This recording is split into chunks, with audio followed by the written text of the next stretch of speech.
নমস্কার বন্ধুরা, কালো সোনার একটি রেসিপিতে আপনাদের স্বাগত। আজ বানাবো উত্তর ভারতে প্রসিদ্ধ খাজা বা এক ধরনের মিষ্টি গজা। একে খাস্তাও বলা হয়। চলুন, আটা দিয়েও বানাতে পারেন, ময়দা দিয়েও বানাতে পারেন। আমি নিয়েছি 1 কাপ ময়দা, তাতে দিয়ে দিচ্ছি সামান্য একটু নুন। নুন দিলে মিষ্টির স্বাদটা আরও বেড়ে যায়।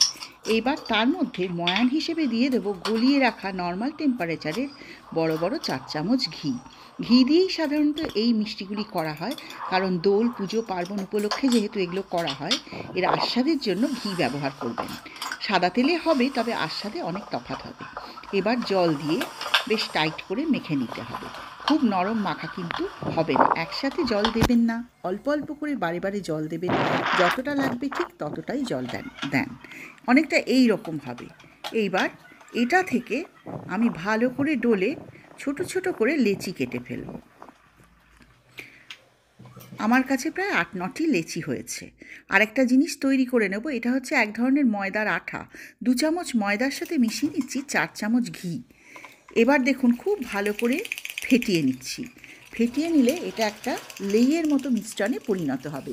এটা দিয়ে মুখ আটকানোর জন্য কাজে আসবে। শুধু তাই না, এটা মাঝখানে দিলে খুব খাস্তা হয় ভাজাগুলো, পরতগুলো খুলে যায় আর ভাজা ভাজা হয়ে যায়। এবার এটা সাইডে রেখে আসুন বেলে নিন। এক একটা করে বেলবেন, খুব পাতলা করে বেলতে হবে। আর আকার বিশেষ গোল না হলেও কোনো ক্ষতি নেই। আমি বেলে নিচ্ছি, দেখতে পাচ্ছেন বেশ পাতলা করেই বেলছি। এইবার একটা ছুরি দিয়ে এটাকে একটু কেটে নিতে হবে। মাঝখানে লম্বা লম্বা কাটা দেবেন, ওপর আর নিচের অংশ জোড়া থাকবে। এটা কিন্তু খেয়াল রাখতে হবে। দেখুন, আমি মাঝখানে কাটাটা দিচ্ছি, ওপর আর নিচের অংশ জোড়া থাকবে। এবার যে আঠাটা তৈরি করেছেন ময়দার লেইটা, সেইটা ভালো করে মাখিয়ে নিন প্রতিটা অংশে। আমি আঙুল দিয়ে ভালো করে লাগিয়ে নিচ্ছি। এবার এইভাবে ধরে গুটিয়ে নিয়ে ভাঁজ করুন। ওপর আর নিচের অংশ কিন্তু জোড়া থাকবে। দেখুন, অনেকগুলো পরত দেখতে পাবেন। এবারে এটাকে ঘুরিয়ে নিয়ে একটু লম্বা আকার দিয়ে তারপরে গোল করে ঘুরিয়ে গজার আকারে গড়ে নিন। হয়ে গেল খাস্তা। পরতগুলো ওপর থেকে দেখতে পাচ্ছেন। খুব হালকা হাতে অনেকটা মাঠরির মতন একটুখানি বেলে নেবেন। খুব বেশি বেলার দরকার নেই। ঠিক এইভাবে আবারও একটি লেচি নিন। লেচিটাকে ভালো করে ঘি মাখিয়ে রেখে পাতলা করে বেলে নিন। তারপরে যেমন দেখিয়েছি ছুরি দিয়ে সেই রকম কাটা দিন। তার আগে আমি ভালো করে লাগিয়ে নিচ্ছি ঘি আর ময়দার লেইটা। এবার ছুরি দিয়ে খুব সুন্দর করে লম্বা লম্বা করে কাটা দিন।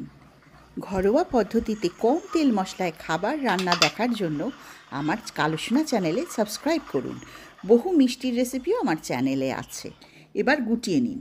গুটিয়ে ঠিক আগের মতন করেই একটু পেঁচিয়ে জিনিসটাকে টেনে লম্বা করে, তারপরে গোল করে ঘুরিয়ে একটা আকার দিন গজার মতো।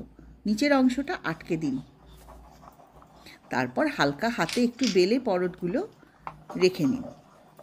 ঠিক একইভাবে অন্যান্য যেগুলো রয়েছে লেচি, সেগুলোকেও কিন্তু বেলে নিতে হবে।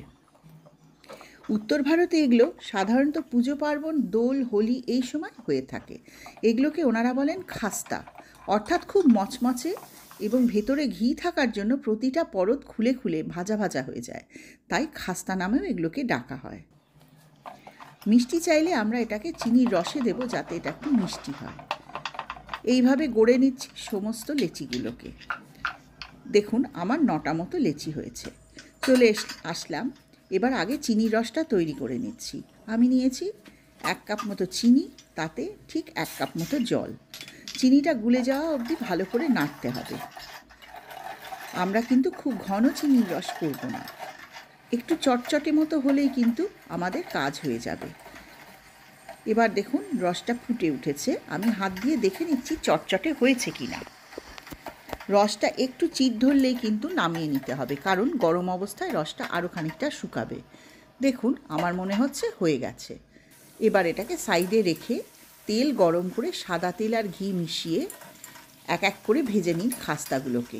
তেল কিন্তু খুব বেশি গরম করবেন না, তাহলে খাস্তার পরতগুলো খুলবে না। সোনালি সোনালি করে ভেজে তুলুন। আটার তৈরি করলে একটু লালচে হবে, আর আমি ময়দার তৈরি করেছি বলে দেখুন একটু সাদা ভাব হচ্ছে। ঠিক এই রকম করে ভেজে ভেজে এক একটা করে তুলে নিন।